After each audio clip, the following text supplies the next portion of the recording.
დღევანდელ რუბრიკაში ერთ-ერთ ყველაზე აქტუალურ თემაზე, კორუფციაზე ვისაუბრებთ. არის თუ არა ეს პრობლემა საქართველოში რეალურად ასეთი მასშტაბური და რამდენად ღრმად არის ფესვებგადგმული ჩვენს სისტემაში.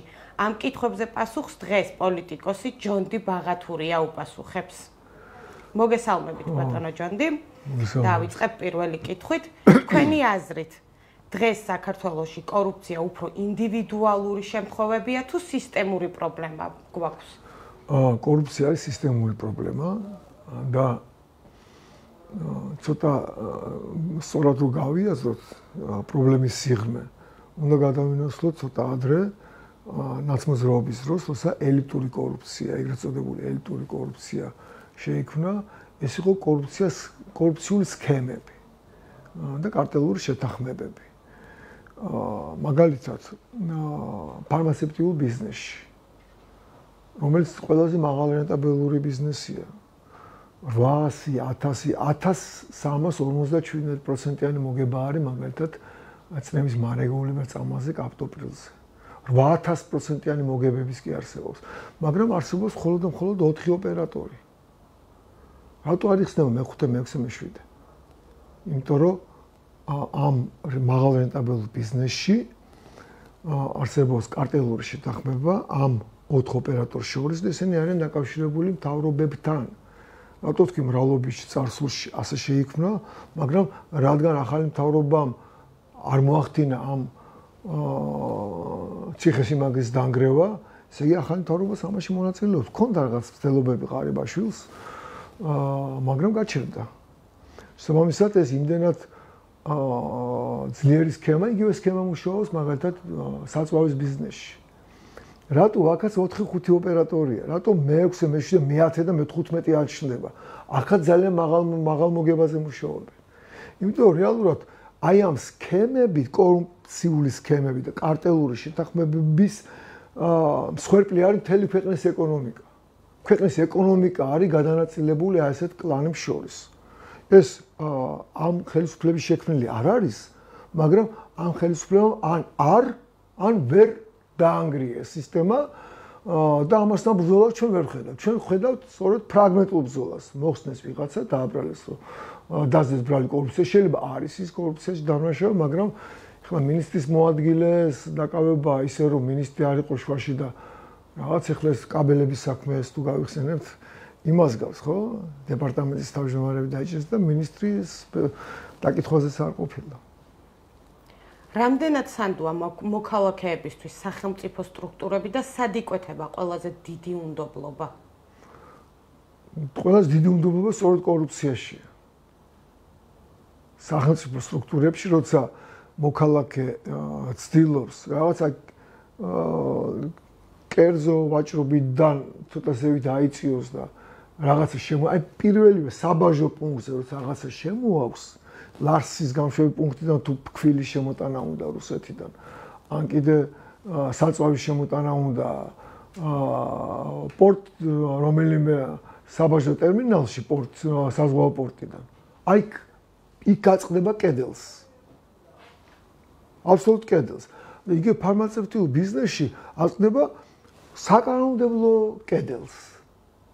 მაგალითად, თურქეთი არის ერთ-ერთი მოწინავე ქვეყანა მსოფლიოში ფარმაცევტიაში. მისი ხარისხი არის საუკეთესო ერთ-ერთი წამის ხარისხი. მაგრამ თურქეთი ჩვენი კანონმდებლობით არ არის შეტანილი იმ ქვეყანათა რეესტრში, საიდანაც ფარმაცევტიული პროდუქციის შემოტანა შეიძლება აქ ექსპერტიზის გარეშე. და ეს ექსპერტიზა არის ძალიან რთული პროცედურა, მე დაკავშირებული იყო ყოველ შემთხვევაში კორუფციასთან, ეხლა რასთან დაკავშირებული არის, მაგრამ თურქული პროდუქცია აქ არ შემოდის.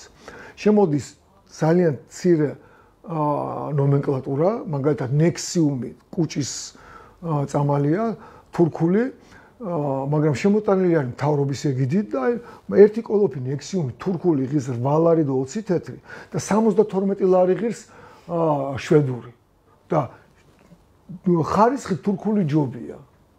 ანახეთ, მაგრამ ყველა აფთიაქში შეიძლება ვერ ნახოთ და რო შეხვა თქვენ აფთიაქში პროვიზორი შემოგთავაზებს შვედურს და არ გეტყვით თუ არსებობს თურქული, თქვენ ამასი არ ხართ ჩახედული.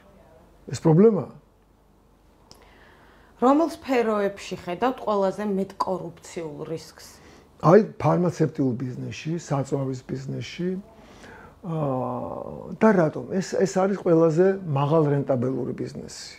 აქ ზედაპირზე ჩან შეიძლება მე ახლა ვსწავლობ ამ საკითხებს და ვსწავლობ ამ წლების განმავლობაში. ჩვენ სააკაშვილი როცა იყო პრეზიდენტი, მას შექმნა ესეთი პროექტი ქონდა და ვაგრძელებთ ამ პროექტზე მუშაობას კორუფციული რვაფეხა. სწორედ აი ამ პროექტის ფარგლებში გაება ამ კორუფციულ რვაფეხას მახეში გაება სააკაშვილი და მისი ოჯახური კლანი მაშინ და ჩვენ მაშინ ვსწავლობდით სააკაშვილის იუსტიციის მინისტრობიდან მქონდა დაწყებული როგორი სქემებით მუშაობდა იუსტიციის მინისტრობის დროს მაგალითად სასამართლო რეფორმა როგორ გატარდა. ნახე ძალიან საინტერესო თუ გვაქვს ამის დრო და თუ არის საინტერესო სააკაშვილი იყო ესე იგი სასამართლო რეფორმის ავტორი, ინიციატორი როგორც იუსტიციის მინისტრი იდგა ამის სათავეში. მან შექმნა ასევე თავის ძმასთან ერთად და თავის ძმა დანიშნა სამოსამართლო სწავლების ცენტრი, არასამთავრობო ორგანიზაცია და ამის თავმჯდომარე დანიშნა მისი ძმა დავით სააკაშვილი და მე კანონში ჩაიწერა ასეთი რამ რომ თუ კი ადამიანს უნდა გავიდეს ესე იგი სამოსამართლო გამოცდაზე ჯერ უნდა გაიაროს სამოსამართლო სწავლების ცენტრის კურსები. ანუ უნდა გადაიხადოს ფული მის ძმასთან და იქ უნდა მიიღოს რეკომენდაცია. როგორ მოგწონთ? ანუ ერთი ძმა იუსტიციის მინისტრი და იუსტიციის საბჭოს თავმჯდომარე, რომელმაც მოსამართლეს დანიშნა უნდა გადაწყვიტოს. მეორე ძმა სამოსამართლო სწავლების ცენტრის უფროსი, რომელმაც ფული უნდა აიღოს პოტენციური მოსამართლისგან და მას უნდა მოაწონოს და მე უნდა მისცეს რეკომენდაცია, მე მისი ძმა დანიშნა. ეს სახელმწიფოა? და ეს სისტემა ასე ძმაბიჭურ, დედიკო, მამიკო და ბიძაშვილ, მამიდაშვილური სისტემა გადაეტანილი იქნა ძალიან ღრმა მეტასტაზები არის გაშვებული მთელ ეკონომიკაში. ეს სისტემა ამ ხელისუფლებამ არ დაანგრია, ან ვერ დაანგრია. ყოველ შემთხვევაში ამასთან ბრძოლა ასეთი აკადემიური ბრძოლა, სიღრმისეული ბრძოლა არ მიმდინარეობს. მიმდინარეობს გამომიორე ფრაგმენტული ბრძოლა, ვიღაცას დაიჭერენ და მე ყოველთვის ჩდება აზრი, რომ ისი ვიღაცა გადაეკიდა იმას და შიდა დაპირისპირების გამო ვიღაცა მოხსნეს და დაიჭერეს. სასამართლო სისტემას შევეხეთ და განვაგრძოთ ამ თემით. სასამართლო სისტემა ხშირად არის კრიტიკის ქვეშ ბოლო პერიოდში. თქვენი აზრით, ეს სისტემა დღეს კორუფციას ამაგრებს თუ ებრძვის? იცი რა არის? მე ვერ ვიტყვი რომ სასამართლო სისტემა ებრძვის კორუფციას, მაგრამ დღეს სასამართლო სისტემა უკეთესად რო გამოიყურება ვიდრე სააკაშვილის დროს, ეს ფაქტია. და ხშირად ამბობენ რომ იგივე კადრებია და მართლაც არის იგივე კადრები, მაგრამ ეს თუ შევხედათ ციფრებს, სტატისტიკას, ანუ გამომართლებელ განაჩენებს, მაგალითად 2010 წელს სულ აღიზრდა სისხლის სამართლის საქმე 18354. და აქედან გამომართლებელი განაჩენი იყო 18. ანუ 1/1000-იც არის გამომართლებელი განაჩენი. ეხლა სტატისტიკა სულ ძალიან ბევრია გამომართლებელი განაჩენები. იგივე სტრასბურგში გატანილი საქმეებიდან 10 საქმიდან 800-900 აგებდა საქართველო, ეხლა 809-ს იგებს საქართველო. ანუ ის რომ იგივე იგივე პერსონალიები დღეს უკეთეს სტატისტიკას ქმნიან სამართალწარმოების ვიდრე წარსულში ქმნიდნენ, ეს რასაც ჩვენებს, რომ ადრე პოლიტიკური წნეხი იყო და იძულებულები იყვნენ, რომ ასე მუშაობთ, დღეს ეს პოლიტიკური წნეხი ასეთი არ არის. რა თქმა უნდა, მე შორს ვარ აზრის გამო, რომ არ ხდება რაღაცა მსხვილ საქმეებში, რაღაცა პოლიტიკური დღესასრიგის გათვალისწინება, პროკურატურას ეს ეთყობა, რომ პოლიტიკურ დღესასრიგს ითვალისწინებს და მაგალითად ის თუ ვიღაცა ოპოზიციონერია, ამიტომ ეს მისი ინტელიგენციაა ერთგვარი. ეს ფაქტია, ხო? და პროკურატურა ელოდება ყოველთვის პოლიტიკურ ნებას ზევიდან, ხო, რომ წვანე აინთოს. ამაში რაც სწორი არ არის.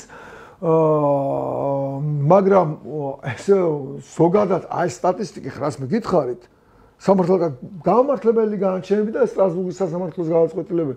ეს მეტყველებს დღევანდელი სასამართლოს სისტემის და ამ შემადგენლობის უკეთესობაზე და სასარგებლოდ. მაგრამ მე ვერც იმას ვიტყვი, რომ ესენი ებრძვიან, სასამართლოს საქმე არც არის კორუფციასთან ბრძოლა. გამაგრება მას შეუძლია. კი ბატონო, იმით რომ არ მიიღო საქმეები, მაგრამ ვერც ამაში ვერ დავდებ, რაც ისინი ამაგრებენ. კორუფციასთან ბრძოლა არის უფრო სამართალდამცავების, უსაფრთხოების სამსახურის, პროკურატურის და კიდევ უფრო მეტად ქვეყნის პოლიტიკური ხელმძღვანელობის ნების საკითხი და მე სასამართლოზე მიტანილი საქმეები, ამას სტატისტიკას შევხედავთ და იმის მიხედვით ვიმჯერებ, ჩემი არ მინახავს, რომ სასამართლოს ვიღაცა კონკრეტული იყო და გაემართლებდეს და გამოეშვას. სახელმწიფო შეზღუდვების სფეროში რა პრობლემებს ხედავთ? არის თუ არა წინასწარ გათამაშებული ტენდერების პრაქტიკა დღესაც აქტუალური? დღეს ისევე აქტუალურია სახელმწიფო ტენდერების და სახელმწიფო შეზღუდვების და ტენდერების თემა, როგორც იყო სააკაშვილის დროს. და ეს ორთავე უარესია შევარდნაძის დროინდელზე, იქ კიდე რაღაცა იყო, ძალები ერთმანეთს ებრძოდნენ. აქ აბსოლუტური შტილია. სააკაშვილო ამის მონოპოლიზება, აქაც სქემა შეიქმნა. მე ამ სქემას დანგრევა უნდა. სქემის დანგრევა და სისტემის დანგრევა ყოველთვის უფრო რთულია. მე არ მომფრეს ადგილის საქმეა. მე რაც უფრო დრო გადის, რაც უფრო დიდხანს ხარ ხელისუფლება, მით უფრო რთულია ეს შენთვის, იმიტომ რომ ხშირად შეიძლება ეს დიდი სურვილი ქონდეს დაიწყო ნგრევა და მე საკუთარ კუთხეზე დაიბიჯო ფეხი. იმიტომ რომ როცა დიდხან ეს ახალ მოსულზე უნდა გაეკეთებინა ხელისუფლებას. ეხლა ხელისუფლებას უჭირს ამის გაკეთება, თუმცა რაღაც ჩანს ასეთი მცდელობები ახალი მთავრობის მხრიდან. მაგრამ ჭირს, იმიტომ რომ ერთის ხრო რთულია თქო, მაგრამ ადვილი გასაგებია როგორც სქემა, და იდენტური სქემებია, როგორც ფარმაცევტიული, იმიტომ ამოვიჩემე ახლა, რომ ეს ყველაზე თვალსაჩინო სქემაა და ყველაზე მოწყვლადი ფენის გაწეწვა ხდება და საწვავის ბიზნესი ტელეკომუნიკაციას ეხება, ხო? ხო და აქ არის ხელის გულზე ჩანს ის, რომ კარტელი შეთანხმება სისხლის სამართლის დანაშაულია. ეს არის შეთანხმება ფასებზე. ანუ არ ხდება ფასები და ხარისხით კონკურენცია ერთმანეთში. როგორ უნდა აისახოს მაღალი რანგის თანამდებობის პირების კორუფციულ სქემებში ჩართვა? არსებული კანონმდებლობა საკმარისია თუ არა ამისთვის? არ არის, კანონმდებლობა არის ერთ-ერთი მთავარი დამნაშავე ელიტური კორუფციის არსებობაში. აი მაგალითად, საკანონმდებლო სისტემა გვაქვს ისეთი, რომელიც იძლევა საშუალებას მიგრანტების ჩამოსახლებაზე ფულის კეთების.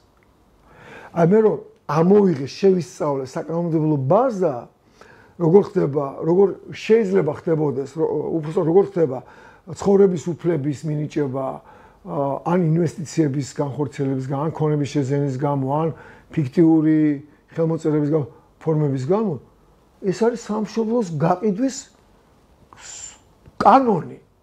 კანონმდებლობით დაკანონებული სამშობლოს გაყიდვის უფლება. ჩინონიკებისაც თუ მას ამ სამშობლოს გაყიდვა უნდა.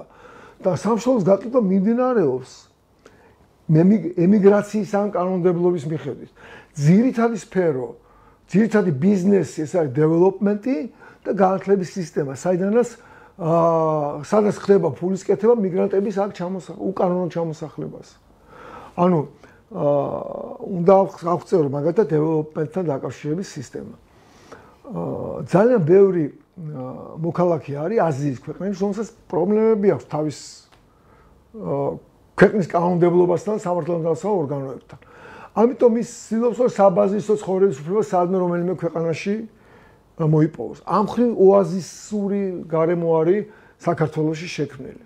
თუ მოდიხარ და ყიდულობ ბინას, ოროთახიან ბინას, იხდი 100,000 დოლარის ეკვივალენტს, ასე ხის ოროთახიანი ბინა დღეს, ორი სამოთახიანი ბინა საამეგლდანში, მაშინ შენ იღებ აქ ცხოვრების უფლებას.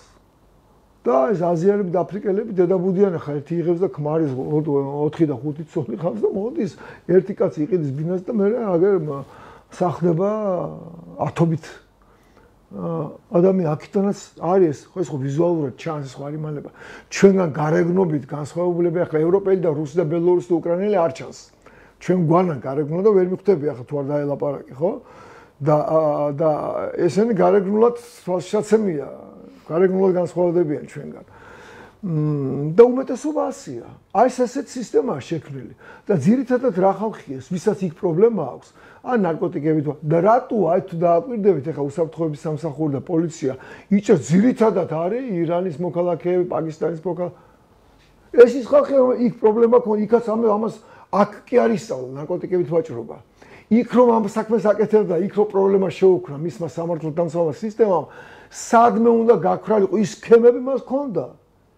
აი ის ჩამოვიდა იმ სოდით გამოცდილებ იმ ტრაფიკით, იმ სქემით ნარკოტიკების შემოტანა გამოვიდა აქაც ნახა რა თქმა უნდა კორუმპირებული ჩინოვნიკი რომელიც ამაში დაეხმარება გადამტანი გლოვო ვოლტის საშუალებით დისტრიბუციის საშუალება იდეალურად არის შეყვანილი და ეხლა ინდოეთში და პაკისტანში ველოსიპედით ტვირთის გადატანა ეროვნული სპორტია. ჩემო კარგი ამას ქართველი გლოვოს და ვოლტის ვერასდროს ვერ მოუგებს ინდოეთს და პაკისტანს. ეს არის ნუ აი რამდენიმე 10 წლეული ეს ადამიანი ტაქსიც კი ველოსიპედით არის. ველოსიპედით კი ფეხითაც არის რა ასე რუგზაკი ჩაჯდება და ფეხით მის და ფეხით მიარბეინებს ადამიანს. რა ზოგი რამდენიმე მე-20 მაგალითად 20-30 წლის წინ იყო ეხლა არ ვიცი ზურგზე მოიკიდებდნენ და ესენი ყავდათ ხოლმე ეს ადამიანები. ამად გინდა შენ ეხლა ამ კულტურის და ამ სპორტში გაწაფულ ადამიანებს ჩვენი ახალგაზრდა თაობა ვერ მოუგებს. ამიტომაც მოხდა რა ხეთ ვოლტიდან და გლოვოს და გაძევება ქართველი ახალგაზრდების რომ სტუდენტები არიან და ამითი რაღაცა გვერდის სამუშაოთი ორი რაღაცა შემოსავალს ცდილობდნენ და მოიმატა ქვეყნიდან მიგრაცია ჩვენი გადიან ქართველები და შემოსამგებლოდ შემოდიან აზიიდან ამ ეროვნულ სპორტში გაწაფული ადამიანები. ეს არ არის ხალატი? მაგრამ ხალატის მიზეზი არის კორუფცია. ან კორუფციის მიზეზი არის აი საკანონმდებლო ბაზა, რომის მიხედვითაც ოროთახიანი ბინის გამო შეუძლია ნარკომოვაჭრეს, მაგალითად ინდოელს, პაკისტანელს, ფრანგს ან ამერიკელს ან ბრაზილიელს ან ქვია ბრიტანელს შეუძლია აქ იყიდოს, მერე ჩამოვიდეს, აქ ჩასახლდეს. უცხოელის სტატუსი მიიღოს და გააგრძელოს ნარკოტიკებით ვაჭრობა. რამდენად არის კორუფცია დაკავშირებული პოლიტიკურ გავლენებთან, მაგალითად მფარველობა პარტიული ინტერესების გამო? ძირითადად პარტიული ინტერესებით არის განპირობებული ეს კორუფციები და ამას ვილაპარაკებ სანამ ეს არ დაინგრევა ეს სქემა. ფარმაცევტიულ ბიზნესში ამ 4 ოპერატორიდან 2 ოპერატორი აფინანსებს მართლ პარტიას და 2 ოპერატორი აფინანსებს აი ამ ბრბოს ქუჩაში რო დადის. ეს ქუჩაში ნახირის მოძრაობა სახელმწიფო გადატრიალებს ეს ფინანსდება ამ ნაწილობრივ ფინანსდება ამ ბიზნესით. ნაწილობრივ ხლა აღმოჩნდა აგე პრემიერ-მინისტრმა გააკეთა განცხადება ქართული ოცნების და თავრობის წევრები აფინანსებდნენ თორმე. და სიების კი გამოაქვეყნა ხო ხელფასებით მესახელებით ანიტა, იქ ნოდარიკო მელაშვილი, მელაშვილი თუ მელაძე როგორ ფინანსდებოდა კი გამოაქვეყნა. ირაკლი კუბახიძემ გამოაქვეყნა ეს. თვითონ პრემიერ-მინისტრმა თქვა ამის შესახებ უწყისები გამოაქვეყნა. ხო და ხა წარმოიდგინე აი მიხვდით რა სისტემაში ვცხოვრობ ჩვენ გვეშინია აბა ნერვიულობთ რომ არ იქ ამ ნახირმა ხელისუფლება არ დაამხოს და აღმოჩნდა თუმე ხელისუფლება აფინანსებს ამას. ახლა ეს მე ვიცოდი ხო წლების განმავლობაში ამას ვლაპარაკობ რომ ესენი არის რამაც შექმნილი და აფინანსებული. მაგრამ ახლა აგერ ეს თქვა უკვე პრემიერ-მინისტრი ეს ხარ არის ოპოზიციონერი რომელსაც ჯიბლი შეიძლება ქონდეს ხელისუფლების დაბრალების რაიმეს. საერთაშორისო ორგანიზაციები ხშირად ამახვილებენ ყურადღებას კორუფციაზე. თქვენი აზრით, ეს შეფასებები რეალობას ასახავს თუ პოლიტიკური მიზნები აქვს? საერთაშორისო ორგანიზაციებზე უფრო კორუმპირებული ორგანიზაციები მსოფლიოს ისტორიას არ ახსოვს. და მათ არანაირი უფლება არ აქვს ილაპარაკოს საქართველოში ვინმეს კორუფციონერობაზე. როგორც ჩამოხრჩობილი სახში თოქზე არ ლაპარაკო, ისე საერთაშორისო ორგანიზაციებს არანაირი უფლება არ აქვს კორუფციაზე საუბრის საერთოდ. მით უმეტეს საქართველოს საუბრის.